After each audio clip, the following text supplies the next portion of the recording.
देखो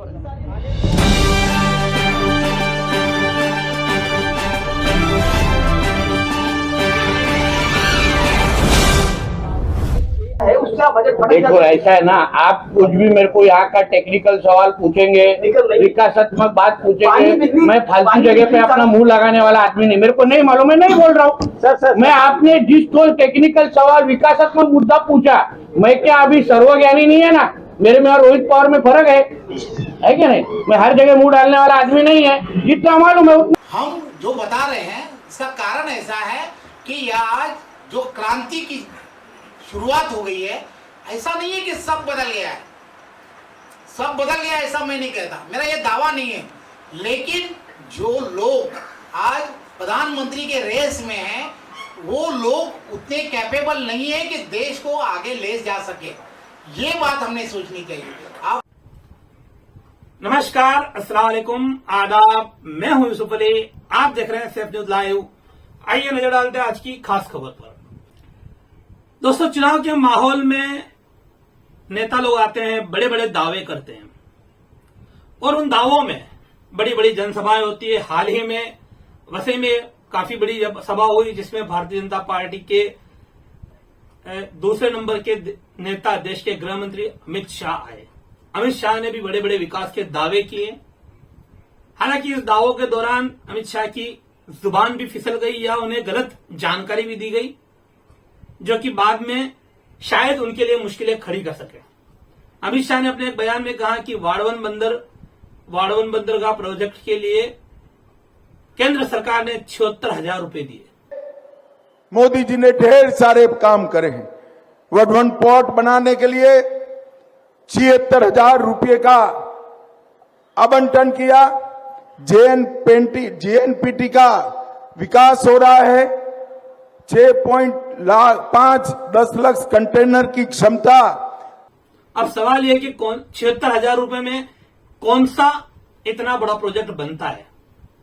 अब यहां हो सकता है कि उनको 76,000 करोड़ बोलना हो, लेकिन ये इसको भूल, सामान्य ह्यूमन एरर कह सकते हैं।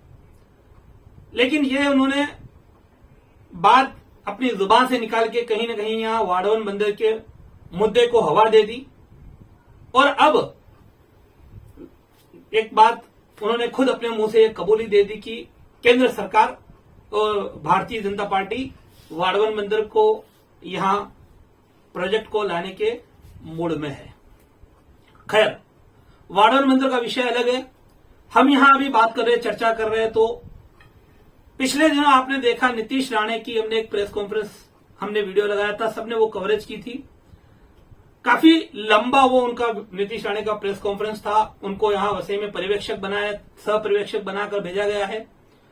और उसमें उन्होंने तो वो प्रेस कॉन्फ्रेंस पूरी कहीं ना कहीं लीक से हटकर थी, भटकी हुई थी। हर सवाल के जवाब में कुछ जो उनके एजेंडे वाले मुद्दे हैं उनको छोड़ दिया जाए। जो मुद्दे वास्तविकता में विकास के लिए कोई सरोकार नहीं रखते, ऐसे मुद्दे को छोड़ दिया जाए।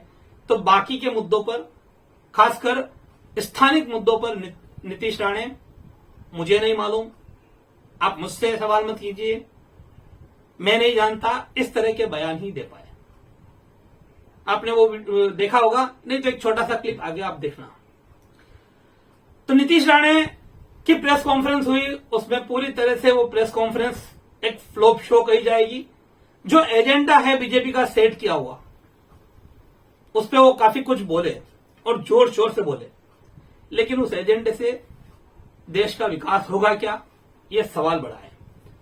खैर, जब नीतीश राणे की प्रेस कॉन्फ्रेंस का एक नेगेटिव मैसेज गया, तब बीजेपी ने डैमेज कंट्रोल करने के लिए पालक मंत्री रविंद्र चौहान को उतारा। और पालक मंत्री रविंद्र चौहान ने कल रीजेंसी बैंक्वेट हॉल में एक प्रेस कॉन्फ्रेंस, प्रेस वार्ता, अनौपचारिक वार्ता कह सकते हैं, उसका आयोजन किया। हालांकि उन्होंने परमिशन दी कि उसको रिकॉर्ड किया जा सकता है और सवाल जवाब भी किया जा सकते हैं। तो रविंद्र चौहान ने प्रेस कॉन्फ्रेंस शुरू होते ही पत्रकारों से यह सवाल किया कि आप मुझे कितनी देर तक सुनने की क्षमता रखते हैं। मैं बोलना शुरू करूंगा तो 3 घंटों तक लगातार बोल सकता हूं और मेरा कोई मुद्दा रिपीट नहीं होगा। लेकिन फिर जब उन्होंने बोलना शुरू किया, पत्रकार उस चीजों को सुन रहे थे और सुनते सुनते पत्रकारों की बात करते करते करीब करीब 30-35 मिनट तक उन्होंने अपनी बात रखी। अलग अलग मुद्दों पर उन्होंने बात रखी। उन्होंने अपनी सरकार की उपलब्धियां गिनाई। एक मंत्री, एक पार्टी के नेता अपनी सरकार की उपलब्धियां गिनाए, वो बड़ी बात नहीं है और फिर उनको चुनाव जीतना भी है। लेकिन जब सवाल जवाब की बात आई और उनसे सवाल जवाब किए गए, तब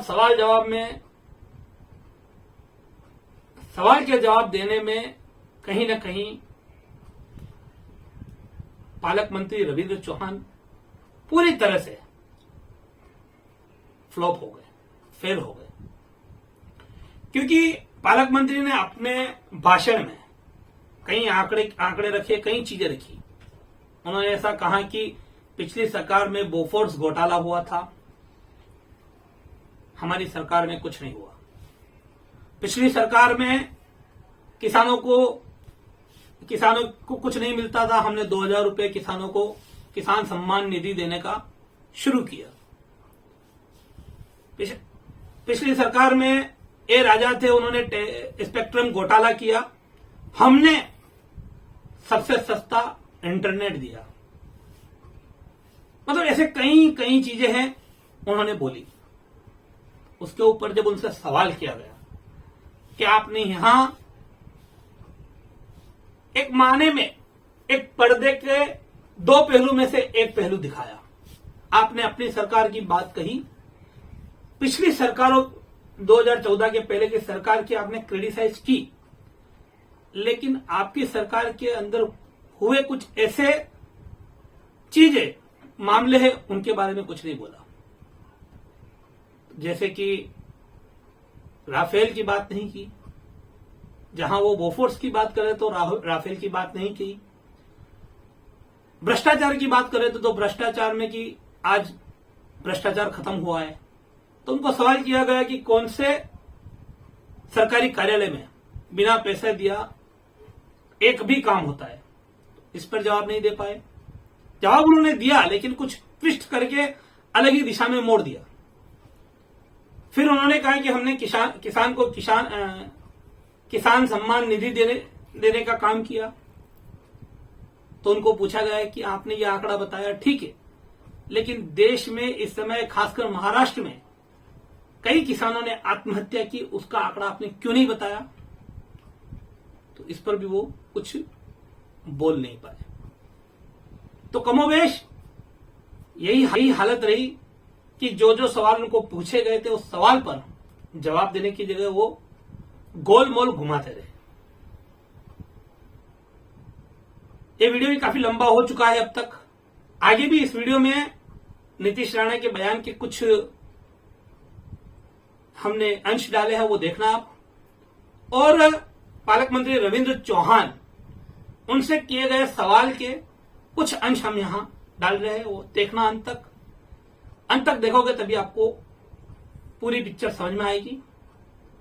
आज के लिए विदा लेते हैं अभी यहीं पे। बने रहिए हमारे साथ। नमस्कार। मुखाड़ा इस इलाके में आपका ही सांसद था इससे पहले, राजेंद्र गावित आपके ही गठबंधन का समर्थन था, लेकिन वहाँ विकास नहीं पहुंचा। आज भी एम्बुलेंस नहीं चल सकती, ऐसी सड़कें, पेयजल की व्यवस्था आज भी नहीं है।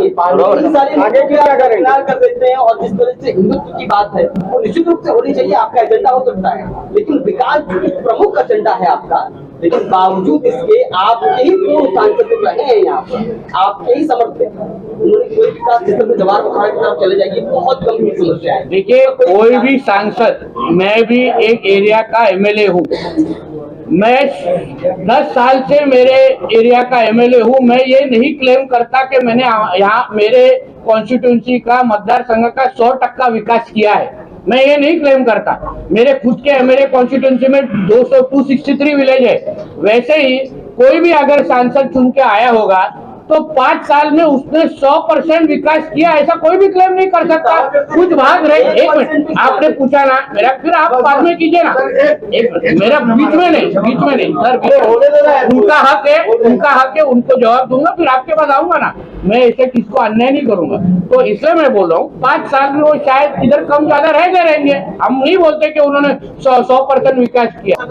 हाँ, जरा झाल्यावर मग तू बोल ना, मध्ये मध्ये पिन नाइट होता है। हाँ, तो माझा पहुंचा नहीं है, मैं आपका सांसद हूँ, अब हक से मुझे निधि दीजिए, ये बोलने का हक डॉक्टर सावरा के पास ही होगा, बाकी सब लोग को लाइन लगाना पड़ेगा उधर। सर एक मिनट सर, मैं 1 मिनट मैडम को बोलूंगा, फिर सर के पास आऊंगा ना। इसलिए हमको इधर मोदी जी के सोच का सांसद चाहिए। ठीक है, हम ऐसे नहीं बोलते कि 100% विकास हम लोग ने इधर किया है, कुछ चीजें रह गई है, वो गारंटी मतलब विकास का। आपके पूरे प्रेस कॉन्फ्रेंस में विकास के मुद्दे पर कोई बात नहीं आ रही, इस पर विश्वास नहीं। विकास पर सवाल किया गया तो आपने कहा हम जानकारी लेते हैं तो बताते हैं। वार्ड बंदर में प्रश्न किया गया तो आपने कहा ये पहले दिन ही हम कैसे उत्तर। विकास पर क्या लगता नहीं है, जो आपका प्रमुख एजेंडा है उससे आप बजट बढ़ा। देखो ऐसा है ना, आप कुछ भी मेरे को यहाँ का टेक्निकल सवाल पूछेंगे, विकासात्मक बात पूछेंगे, मैं फालतू जगह पे अपना मुंह लगाने वाला आदमी नहीं, मेरे को नहीं मालूम, मैं नहीं बोल रहा हूँ। मैं आपने जिस तो टेक्निकल सवाल विकासात्मक मुद्दा पूछा, मैं क्या अभी सर्वज्ञानी नहीं है ना, मेरे में और रोहित पवार में फरक है कि नाही? मैं हर जगह मुंह डालने वाला आदमी नाही आहे, जितना मालूम आहे उतना। जे कॅन्डिडेटचे प्रश्न आहेत ना, कृपया मला विचारू नका, मला सहनिरीक्षक म्हणून जे पाठवलेलं आहे, सहनिरीक्षक म्हणून ह्यांची काळजी घेणं हा माझा काम आहे। कॅन्डिडेटला नाही तर वाटेल हा उगाच माझाच कार्यक्रम करायला आलाय। झालंय असं नाही ना, त्यामुळे त्या दिशेने जाते सर। चौहान सर, आपने इतना लंबा ये स्पीच किया, ये स्पीच पत्रकारों से वार्ता कम एक पॉलिटिकल स्पीच लगा। इस स्पीच की कुछ जो चीज़ें हैं, नहीं गलत नहीं है, इसके कुछ चीज़ें हैं तो पर्दे के 2 पहलू दिखाई दिए। आपने एक बाजू की बात कही, दूसरी बाजू की बात नहीं की है, तो उस पर क्या कहना चाहिए? कुछ मुद्दे हैं, मैं बताता हूँ। पहला एक मुद्दा आपने ये कहा कि पिछले कालों में बोफोर्स घोटाला हुआ, तो अभी राफेल का आपने नाम नहीं लिया। फिर आपने आंकड़ा बताया कि शेतकरी को हम इतना पैसा दे रहे हैं, तो आपने शेतकरियों की बढ़ती हुई आत्महत्या के ऊपर कुछ नहीं बोला, उनका आंकड़ा नहीं बताया। आपने बोला कि ना खाऊंगा ना खाने दूंगा, तो आज सरकारी दफ्तर में कहीं भी बिना पैसे दिए काम होता है क्या? इसका एक भी उदाहरण बताइए, उस पर कोई चर्चा नहीं है। एक पहलू दिखाया जा रहा है, दूसरा नहीं दिखाया जा रहा। उसके बाद में आपने उद्धव ठाकरे जी के ऊपर आरोप लगाया कि उनकी सरकार में कुछ नहीं किया, तो वो काल था 2-2.5 साल का कोरोना का। उसके पहले आपकी सरकार थी, वो आपकी सरकार में सहयोगी थे, और उसके बाद जब कोरोना खत्म हुआ तब से आपकी ही सरकार है। तो इस सब चीज़ों के दिखाकर आप एक पहलू दिखाकर क्यों ये नैरेटिव सेट करना चाहते हैं कि ये? मैंने नहीं कहा है जी, ये आपने बता रहा हूँ, मैं सब जो एग्जांपल दे रहा हूँ। राजीव गांधी जी का आपने स्पीच सुना था? राजीव गांधी जी ने कहा, ये जो बता रहा हूँ मैं, कि 1 रुपया केंद्र की तरफ से जब आता है, तो 1 रुपया जब आता है तो 1 रुपये में से 15 पैसे ही नीचे जाते हैं। ये राजीव गांधी जी ने कहा, ये मैंने नहीं कहा। ये मैंने सुना था, मैंने बताया, ऐसा नहीं बताया। मैंने क्या बताया कि ये सब सिस्टम बदलने के लिए नरेंद्र मोदी जी ने पूरा प्रयास किया। देखिए, आपके पास, आपके आजू बाजू में बगल में कोई विधवा रहती है क्या? आप विधवा को पूछ लो। जो संजय गांधी निराधार योजना जो है ना, वो तभी भी कांग्रेस के काल में भी थी, पहले काल में भी थी, अभी भी है। सबकी सब योजनाएं जो है ना, तभी भी थी, आज भी है। नरेंद्र मोदी जी ने क्या किया? जाम सिस्टम चालू की, हर एक का रेशनिंग कार्ड होना चाहिए, हर एक का दूध का बैंक में अकाउंट होना चाहिए, आधार कार्ड होना चाहिए और हाथ में मोबाइल होना चाहिए। ये उन्होंने तय करने के बाद जाम सिस्टम शुरू कर दी। आज डीबीटी सिस्टम शुरू हो गई। आज पहले दिन जो तारीख तय हो गई है, वो विधवा को उसकी पेंशन उसके अकाउंट में मिल रही है, उसको तहसीलदार के पास जाना नहीं पड़ रहा। कोई बिजनेसमैन से आप बात कीजिए, बिजनेसमैन जब उसको बिजनेस चालू करना होता था तो उसको एक खिड़की योजना नहीं थी। आज 18 दिन के अंदर उसकी कंपनी ओपन होती है, 18 दिन के अंदर कंपनी ओपन होती है, और उसको कामकाज करने के लिए पूरा का पूरा काम करना शुरू हो जाता है।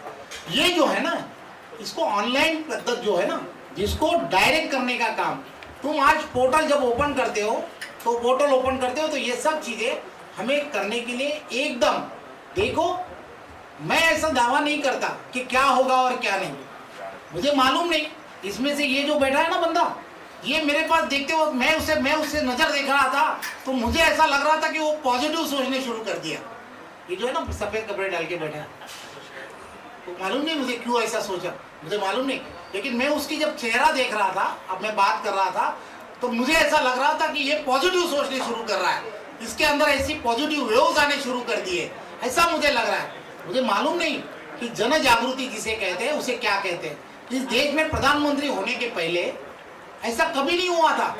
ये जो स्वच्छ भारत मिशन है ना, ये गांधी जी ने शुरू किया था। महात्मा गांधी जी ने ऐसा बोला था कि देश अगर हमारी आजादी के बाद में सबसे पहले अगर कुछ करना चाहिए तो हमें स्वच्छता के पास ध्यान देना चाहिए। मुद्दे की बात अभी भी भटक रही है। मैं बता रहा हूँ ना, लेकिन ये मुद्दा जो है, तो ऐसी जब बात करने शुरू हो गई तो नरेंद्र मोदी पंतप्रधान होने के बाद में उन्होंने तय कर लिया कि स्वच्छ भारत मिशन ये जन जागृति का एक भाग होना चाहिए। उन्होंने खुद ने हाथ में झाड़ू ले ली, हमने भी ले ली, आपने भी ले ली। आज पूरे के पूरे देश में देख रहे हैं आप, अपने देश की जो प्रतिमा है स्वच्छता के बारे में पहले से अच्छी हो गई। ये जो मुद्दे हैं ना, ये मुद्दे थोड़ा से अलग है। मैं जैसे बता रहा हूँ कि हर वो आदमी है ना, व्यक्ति तेवढे वल्ली, हर आदमी की मैं पहचान नहीं कर सकता। पहचान नहीं कर सकता इसका कारण ऐसा है कि वो सरकारी दफ्तर में काम करने वाला, जो मैं आपने मुझे मालूम नहीं, मैं एक व्यापारी हूँ ना, तो मैं पहले चालान भरने जाता था स्टेट बैंक के अंदर। आप लोग में से कितने जन जाते हैं मुझे मालूम नहीं, लेकिन मैं पहले चालान भरने, जब इंटरटेनमेंट टैक्स का चालान भरने जाता था तो स्टेट बैंक की जो वहाँ पर काउंटर पे बैठी हुई जो महिला होती थी ना, तो वो ऐसे कहती थी, 12 बज जाते तो खिड़की बंद कर देती थी, नहीं मेरा अभी लंच टाइम है, बाद में आओ, 2 घंटे के बाद में हमें मिलना चाहिए। अभी ऐसा नहीं होता भाई साहब, मुझे चालान भरना है ना तो मैं ऑनलाइन भरना शुरू कर दे रहा हूँ। मुझे वो स्टेट बैंक के उस दफ्तर में जाने की जरूरत नहीं है। हम जो बता रहे हैं इसका कारण ऐसा है कि आज जो क्रांति की शुरुआत हो गई है, ऐसा नहीं है कि सब बदल गया है, सब बदल गया ऐसा मैं नहीं कहता, मेरा ये दावा नहीं है। लेकिन जो लोग आज प्रधानमंत्री के रेस में हैं, वो लोग उतने कैपेबल नहीं है कि देश को आगे ले जा सके। ये बात हमने सोचनी चाहिए।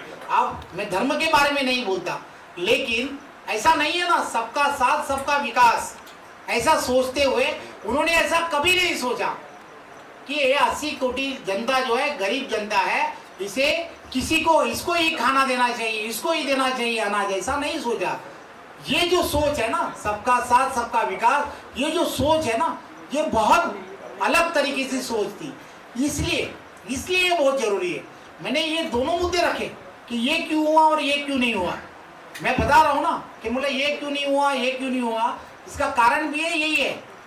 ये थोडं डिस्टर्ब करतो कारण आम्हाला आता बातम्यांची तयारी करायची आहे, परत उद्धव ठाकरेंच्या सभेला जायचं आहे। शुभेच्छा। नाही आम्हाला तिथे जाऊ हमारे चैनल सैफ न्यूज लाइव पर अपने व्यापार और सेवा से संबंधित विज्ञापन प्रसारण हेतु दिए गए मोबाइल नंबर पर संपर्क करें।